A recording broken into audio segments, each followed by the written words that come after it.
একটি বছর পর আবারও সন্নিকটে ঈদ। কর্মের শহরে ছুটি হয়েছে ঈদ উল ফিতরের। শ্রমজীবী মানুষ শহর থেকে ফিরছে গ্রামে। শীতরে ফেরার আনন্দে তাদের লেগে রয়েছে চোখে মুখে।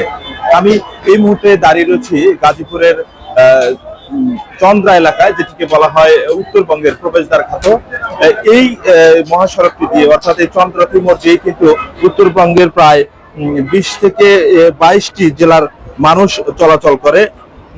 তারা কিন্তু অলরেডি আজকে, অর্থাৎ আজ সকাল থেকে কিন্তু যাত্রীদের ভিড় বেড়েছে। অর্থাৎ ঢাকা টাঙ্গাইল এবং ঢাকা ময়মনসিংহ মহাসড়কে আজ সকাল থেকে যাত্রী এবং গণপরিবহনের চাপ বেড়েছে।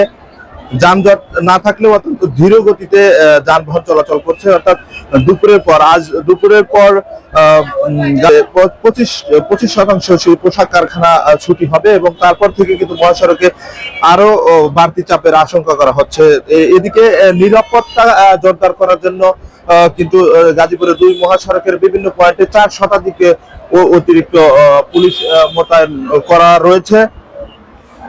তবে তেল সিন্ডিকেট এবং কৃত্রিম সংকটের কারণে অনেক পরিবহন চলাচলে বিঘ্ন হওয়ার, যাত্রীদের ভোগান্তির আশঙ্কা করছেন পরিবহন সংশ্লিষ্ট যারা রয়েছেন তারা। এদিকে আমরা কারখানা এবং শিল্প পুলিশের সূত্রে আমরা যেটি জানতে পেরেছি যে গাজীপুরের বিজিএমই এবং বিকেএমির মোট 2833টি কারখানা রয়েছে। এর মধ্যে এবারের ঈদে ধাপে ধাপে ছুটি দেওয়া হয়েছে।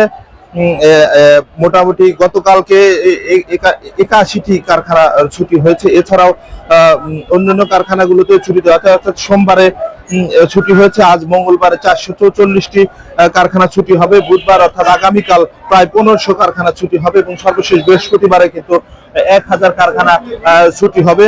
এবং এই এবারের ঈদের সবচেয়ে যেটি গুরুত্বপূর্ণ বিষয় যে যানজট যেন না লাগে, এজন্যই কিন্তু ধাপে ধাপে, অর্থাৎ 4টি ধাপে শিল্প কারখানাগুলো ছুটি হয়েছে। এবং এই যানজট নিরসনের জন্য আইন শৃঙ্খলা বাহিনী অর্থাৎ পুলিশ প্রশাসনের পক্ষ থেকে নেওয়া হয়েছে বিভিন্ন ধরনের নিরাপত্তা।